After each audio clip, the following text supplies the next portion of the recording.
I'll never forget the way Marcus slid those divorce papers across the mahogany table, grinning like he'd just closed the deal of a lifetime. The smugness radiating from him was almost laughable. Almost what he didn't know was that his world was about to crumble in ways he never saw coming. The courtroom fell silent except for the rustle of legal documents. There sat Marcus Torres, my soon-to-be ex-husband, in his perfectly pressed charcoal suit. Every thread screamed money and power, exactly the image he'd carefully crafted. Believed he was minutes away from claiming everything we'd built together. He thought he knew all my secrets, understood every card I held. But when Judge Williams reached for that sealed envelope containing my late mother's will, I watched Marcus's arrogance crack like ice on a frozen lake. I'm Sarah Martinez, and this is my story about discovering that those who doubt you most are usually the ones sleeping right next to you. 5 years ago, my life looked completely different. I was married to Marcus, a top real estate developer in one of Phoenix's most prestigious firms. On paper, he was everything society told women to dream about: successful, charming, well-connected, and from an old Arizona family with deep roots. We met at a charity auction I attended through my work as a high school art teacher. I wasn't wealthy. My teacher's salary barely covered my apartment and art supplies for students who couldn't afford them.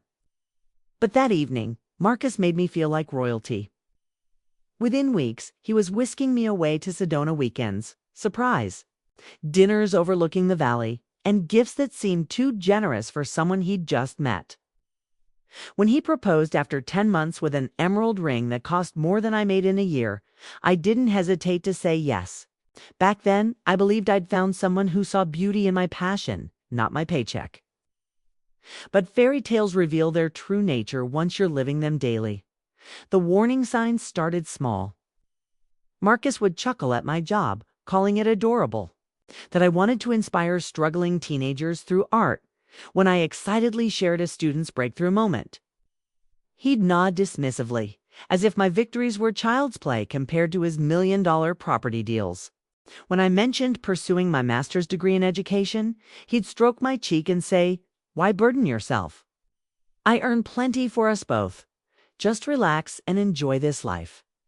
I mistook his words for protection. I didn't see the cage he was building. Around my ambitions, after our wedding, his comments grew sharper. During dinner parties with his business associates, when they'd ask about my career, Marcus would announce, "Sarah keeps herself busy painting with teenagers while I handle the serious business." The way he said serious felt like a blade between my ribs. Gradually, I started disappearing into the kitchen when conversations turned to investments or politics. Because Marcus would interrupt me with lines like, "Honey, let the adults finish talking." His colleagues would snicker. I'd swallow my words, along with my dignity, retreating to wash dishes that didn't need washing. Even my mother's memory became ammunition for his cruelty. Mom had died from cancer when I was 26. She hadn't been rich. She'd spent 30 years as a diner waitress. But she was the strongest person I'd ever known. Marcus delighted in contrasting her humble background with his family's prominence. "Not everyone can come from established wealth like my family," he'd say with false sympathy. When grief would overwhelm me missing her, Marcus would exhale dramatically and tell me, "Sarah, you need to let go. Clinging to the past won't change where you started." But my mother had instilled something in me that Marcus couldn't touch. The knowledge that true worth comes from lifting others up, not tearing them down. 3 years into our marriage, Marcus began working increasingly late. "Client meetings," he'd explain. His phone became an extension of his hand, and he'd vanish into his study for hushed conversations. Romance disappeared entirely. Date nights became reheated takeout consumed in uncomfortable silence. The man who once made me feel cherished now treated me like furniture. I convinced myself he was overwhelmed with work. I channeled my energy into my students, organizing after-school art programs and staying late to mentor kids who needed extra support. At school, I felt valued. My students didn't care about my bank account. They cared that I believed in their potential. One of my juniors, Maya, had been struggling with confidence after her parents' messy separation. I spent months helping her express her emotions through sculpture. When she won a regional art competition, she threw her arms around me and whispered, "Mrs. Torres, you saw something in me when I couldn't see it myself." That embrace reminded me of who I truly was, something I was losing sight of at home. Marcus's insults became increasingly direct. "You should appreciate that I saw potential in you, despite your ordinary upbringing," he'd say. Slowly, shamefully, I started believing his version of reality. Everything changed one stormy Tuesday evening in March. I returned from a school district meeting, feeling energized. I just won approval for a new arts therapy program. I couldn't wait to share the victory. Marcus was in his home office, laughing into his phone. As I approached his door, his words stopped me cold. "Dude, she's completely clueless." He told whoever was listening. "She actually believes I'm married. Her for love, obviously there's a prenup. When this ends, she gets pennies. I'll even get that worthless plot her mother left her. She signed it over without reading the fine print. She's been incredibly easy to manipulate," he continued with a chuckle. A few romantic gestures, some expensive trinkets, and she handed me complete control. 4 years of pretending will pay off beautifully. My legs nearly gave out. The late nights, the financial documents he'd convinced me to sign, the emotional distance, all of it had been calculated. That night, I lay awake beside him while he slept peacefully, the picture of innocence. I stared at the darkness, realizing that the person I trusted most had been systematically destroying me from the inside. The following morning, Marcus left for work with his usual routine, kissing my forehead and saying, "Have an amazing day at school. Beautiful." His voice was honey-sweet, so convincing that if I hadn't heard that conversation, I might have melted at his words. I called in sick for the first time in 3 years. I needed clarity, needed to understand the full scope of what he'd done. I spent that day digging through every document, statement, and contract I could locate. The reality was devastating. Over 4 years, Marcus had systematically transferred nearly everything into his sole name. Our home, built on my mother's land, was listed only under his ownership. Our shared accounts were structured so he could make large withdrawals freely, while I needed his signature for anything significant. Then I discovered something that made my blood run cold. Copies of papers I'd signed thinking they were routine insurance updates and refinancing documents. Reading them carefully now, I realized I'd unknowingly surrendered my rights to the very land my mother had worked 2 jobs to keep in our family. 10 days later, Marcus arrived home early with white lilies and a bottle of Chardonnay. Unusual. Attentiveness sent warning bells through my mind. "Sarah, we need to have a serious conversation," he announced, settling beside me on our leather couch. My pulse quickened, but I kept my voice level. "About what?" He took my hands, squeezing them like he was delivering terrible news gently. "I've been reflecting on us. Our marriage has run its course. We've become strangers living under the same roof. I think we'd both be happier apart." "You want to end our marriage?" I asked quietly. He nodded solemnly. "I've already consulted with my attorney. We can handle this cleanly without unnecessary conflict or expense. I'll even ensure you have sufficient funds to build a new life. You could rent somewhere nice, maybe finally pursue that graduate degree you mentioned." He slid a thick manila envelope onto our coffee table. "Everything's prepared. You just need to sign." I didn't reach for it, and our house, it's under my name since I've financed it, but you'll be financially secure. I'm your mother's property. His expression barely shifted, but I caught the calculation in his eyes. "We've discussed this before. That land secured our mortgage. When the house sells, the debt clears automatically. You'll still receive your settlement." I studied him, rage building like pressure in a volcano. But instead of erupting, I forced myself to nod thoughtfully. I need time to process this. His smile tightened almost imperceptibly. Naturally, but my lawyer emphasizes that filing quickly benefits both parties. That night, I scrutinized every clause of his divorce proposal. It was exactly what I'd feared. He'd claim the house, vehicles, investment portfolios, and my mother's land. I'd receive barely enough cash to survive independently for 12 months if I lived extremely carefully. For a moment, terror threatened to paralyze me completely. Then determination took over. He had underestimated me catastrophically, and that miscalculation would destroy him. The next morning, I scheduled a consultation with Alina Rodriguez, a divorce attorney recommended by my principal. Alina was a fierce woman in her early 50s with a reputation for demolishing impossible cases.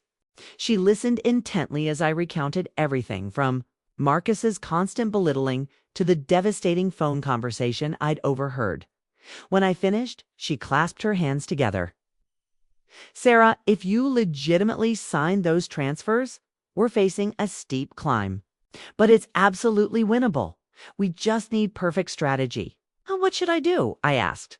"Tell me about your mother's property. You mentioned it was her only bequest." I nodded. "It's just empty land outside Flagstaff with an old storage building. Mom never developed it. Marcus always claimed it was basically worthless." Elena's eyes sharpened. "Have you ever commissioned a professional appraisal?" I shook my head. "We'll arrange that immediately. And I want to investigate your mother's complete financial history. Sometimes inheritances contain surprises that beneficiaries never discover." I left her office caught between optimism and doubt. My mother had been remarkable, but she'd lived simply, working multiple jobs. What could Alina possibly uncover that Marcus hadn't already exploited?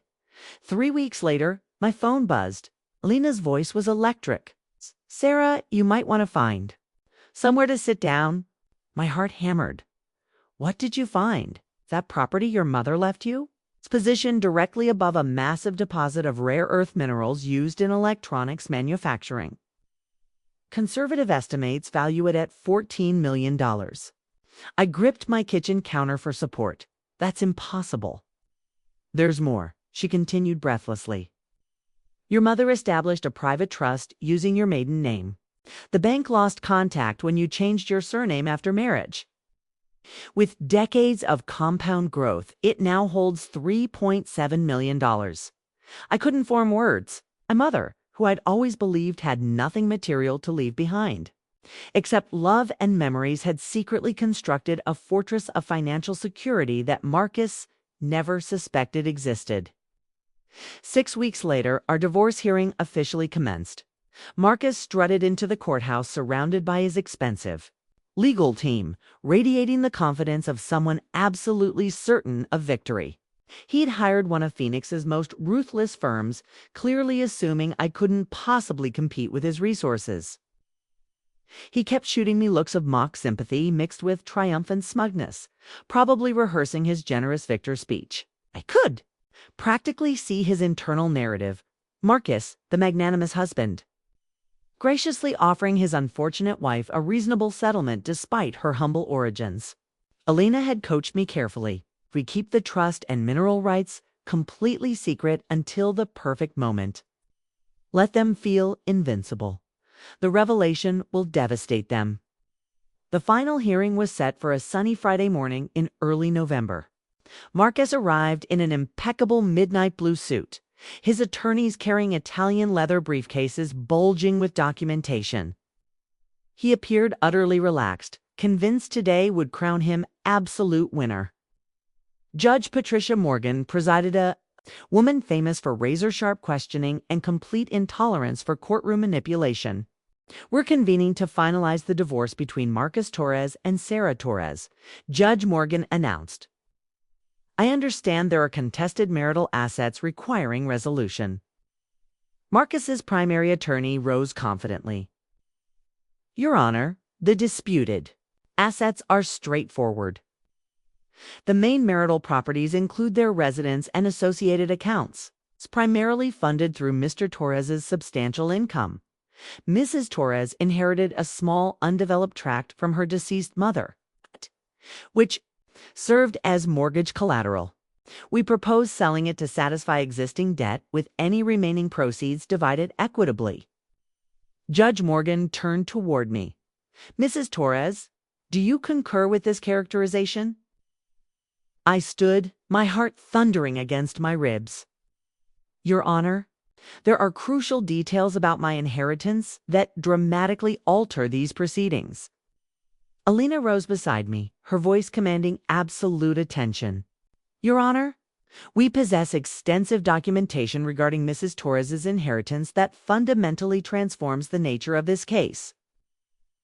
Marcus's forehead creased slightly. He whispered urgently to his lawyer, who whispered back, but neither appeared genuinely worried. Continue, Judge Morgan instructed. Alina placed a substantial folder before the bench. Mrs. Torres's mother, Carmen Martinez, bequeathed her daughter to significant assets upon her passing. First, the land in question contains one of Arizona's largest deposits of rare earth minerals essential for modern technology manufacturing. Current professional appraisals value this property at approximately $14.2 million. I watched Marcus's face drain of all color.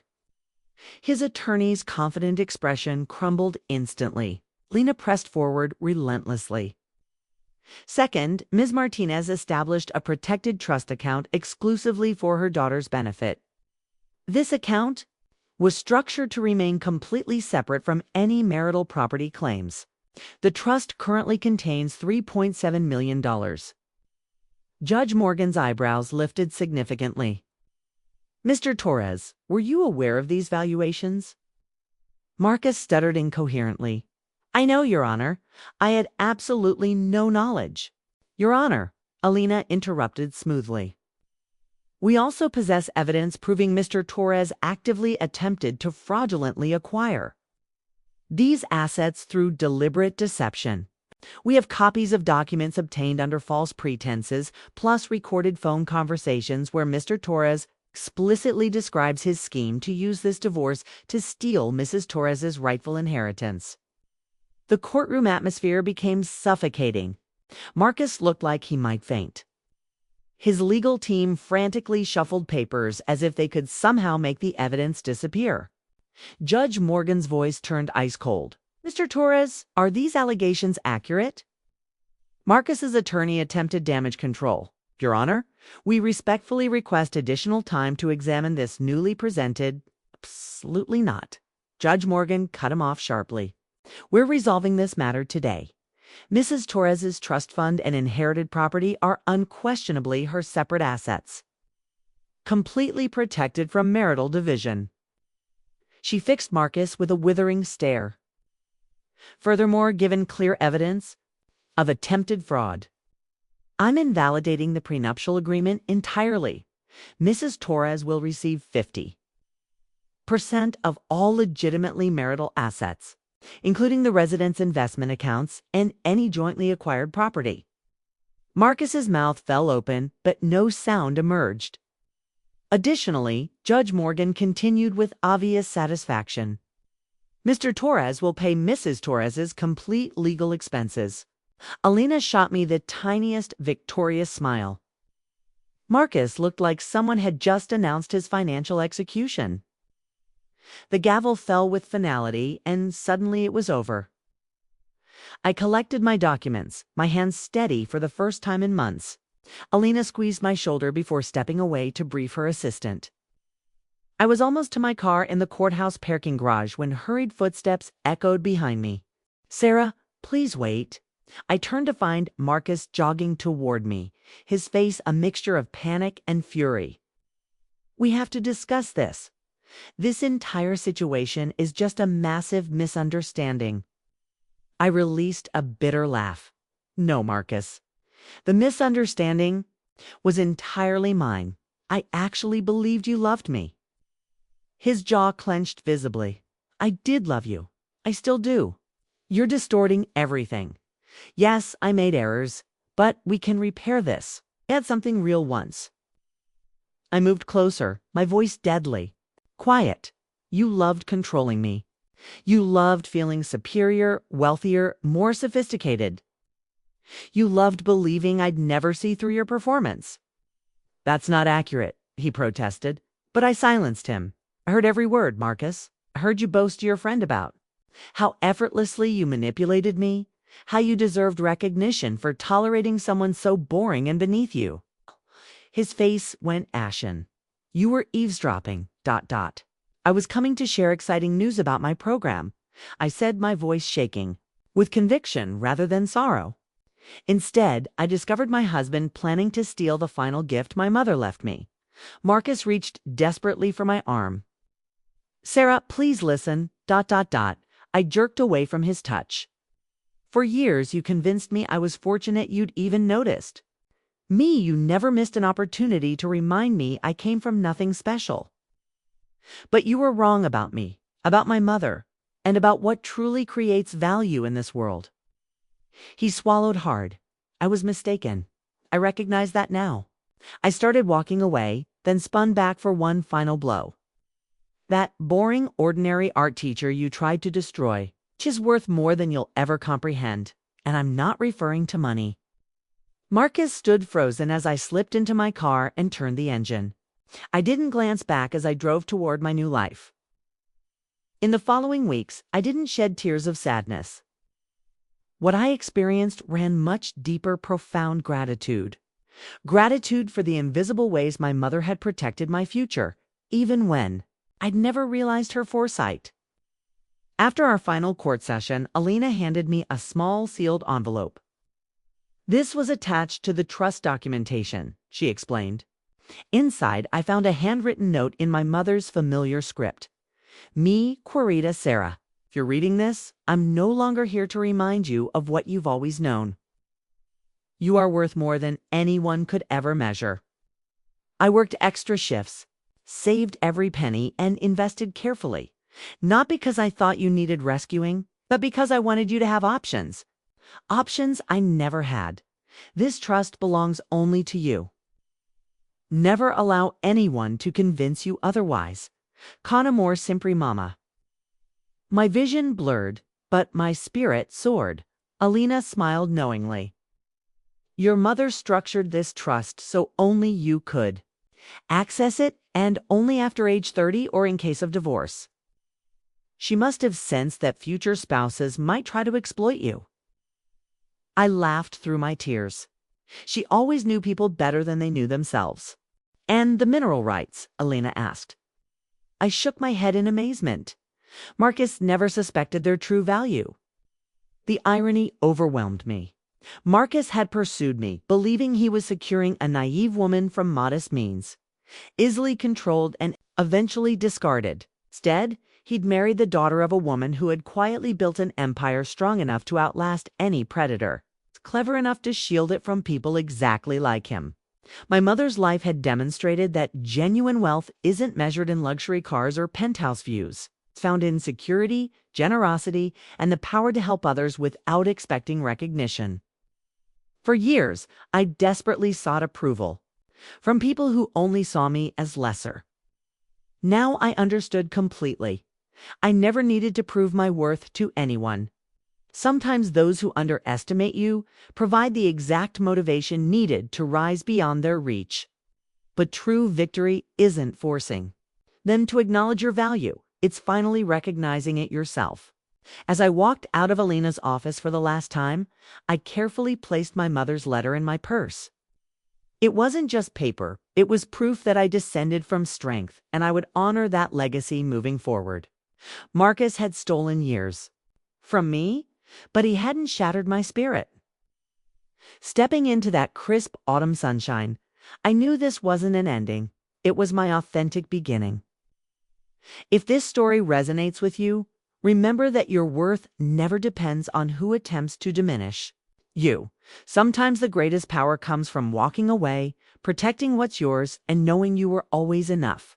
Share in the comments. Have you ever been underestimated only to prove everyone wrong? I want to hear your experiences. Don't forget to subscribe and hit notifications so you never miss another empowering story like this one. Like this video if Sarah's triumph inspired you, and tell me where in the world you're watching from. Our community reaches across continents, and your voice adds strength to our collective story. Because ultimately, knowing your worth is the most precious inheritance you'll ever receive.